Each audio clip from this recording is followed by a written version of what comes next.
इधर देखो, तवज्जो करो, मेरी तरफ गौर करो। मैं आपसे आखिरी बातें कर रहा हूं। अल्लाह के रसूल सल्लल्लाहु अलैहि वसल्लम के गुलामों, अपनी बेटियों को ऐसे सिखाओ कि 6 साल की उम्र है और मदीने में एक लड़की है, कुरान पढ़ रही है। कुरान पढ़ते पढ़ते पढ़ते पढ़ते पढ़ते पढ़ते पढ़ते पढ़ते उसके सर से दुपट्टा नीचे को चला जाता है। जब उसका दुपट्टा नीचे को गया और जब उसका दुपट्टा नीचे को गया है तो उसकी माँ अपने काम छोड़ के आई है और सर पे दुपट्टा रखा है। बेटी ने कहा है, अम्मी जान आपने मेरे सर पे दुपट्टा क्यों रखा? तो बेटी से मां कहने लगी, बेटी इस वजह से नाना नाराज हो जाएंगे। अगर सर पे दुपट्टा नहीं रखती है जो लड़की, उससे तेरे नाना नाराज हो जाते हैं। वो लड़की रोने लगी। ये कोई आम लड़की नहीं थी। एक बात याद रखो, तकदीर को माना करो। तकदीर इतनी बड़ी चीज है कि इसको मानना ही पड़ेगा, क्योंकि तकदीर इसको कहते हैं कि ना तुम अपनी मर्जी से अपने बाप का इंतखाब कर सकते थे, ना अपने मर्जी से तुमने अपने बाप का इंतखाब किया। तो अब अगर कोई ये अपनी मर्जी से होता तो कोई गरीब आदमी के घर पैदा नहीं होता। मियां अल्लाह पैदा करता है। जरा गौर करो, ना मैंने अपना बाप खुद चुना है, ना तुमने अपना बाप खुद चुना है, ना तुमने अपनी बहनें खुद चुनी है, ना तुमने अपनी बीबियां खुद चुनी है, ना तुमने अपने बेटे खुद चुने हैं, ना तुम्हारी औलाद है, तुम्हारा इंतखाब है। मगर जिसे अल्लाह नवाजता है, तभी तो मैं कहता हूं कि कोई कैसे बराबरी कर सकता है मदीने के सुल्तान के घराने की। ये जो लड़की कुरान पढ़ रही है, इसके कौन है? ये वो लड़की है जिसके सर पे दुपट्टा रखा गया है कि मियां जिसे अल्लाह ने इतना नवाजा कि अल्लाह ने इसे भाई दिए।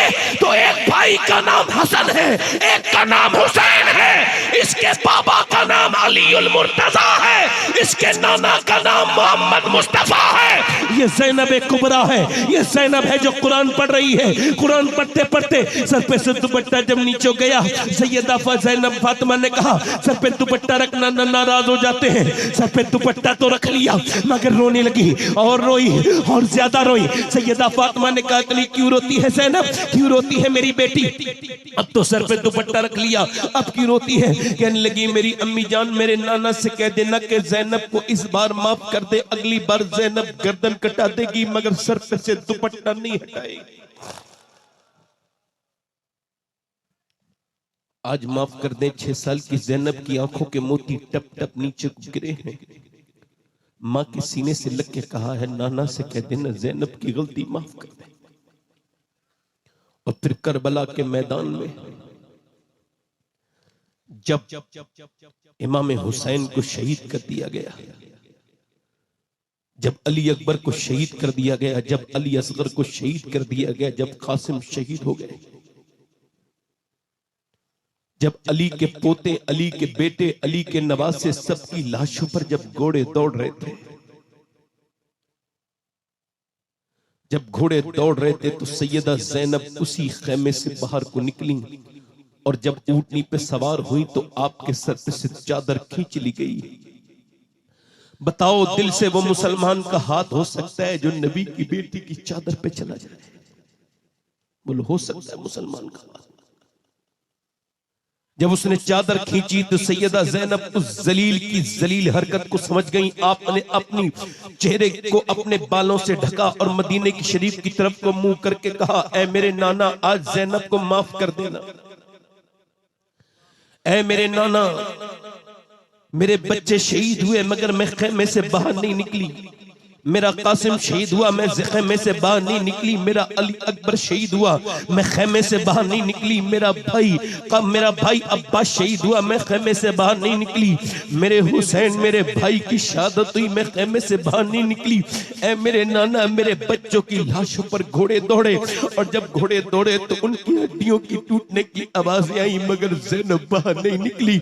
मगर आज जब मैं निकली हूँ चादर से तो इसने मेरी चादर छीन ली है। मैंने बचपन में वादा किया था कि पर्दा करूंगी, मगर आज मेरे नाना जरूर मुझे माफ कर देंगे, चूंकि अब ज़ैनब का दुपट्टा छिन गया है। बालों के अलावा कुछ नहीं है जो मैं पर्दा करूं। अल्लाह, मैं बालों के अलावा नहीं है कुछ कि मैं पर्दा करूं।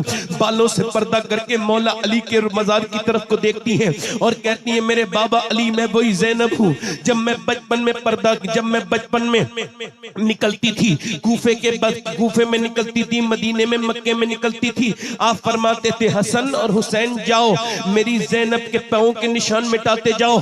मैं नहीं चाहता कि मेरी ज़ैनब के पाँव के निशान भी कोई देखे, मगर आज बाबा मेरे सर पे से दुपट्टा छिन गया है। ए अली बाबा आज मेरे सर पे दुपट्टा नहीं है, ज़ैनब काये से पर्दा करे, माफ कर देना अपनी ज़ैनब को।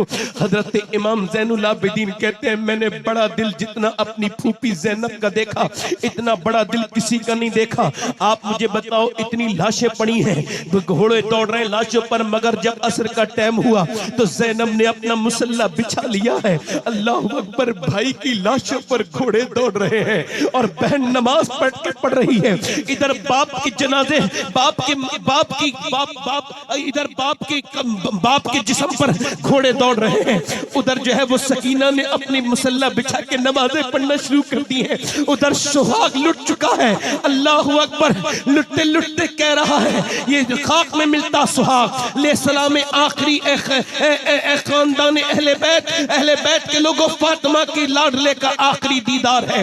हश्र का हंगामा बरपा है मयाने अहले बैत। क्या कोई ऐसे भी नमाजी लड़कियां देखी? ये लड़कियां ये क्या समझेंगी इस्लाम को? जरा गौर तो करो कि जब बाप की लाश पर घोड़े दौड़ रहे हो तो कोई नमाज पढ़ सकता है? हाँ पढ़ सकता है।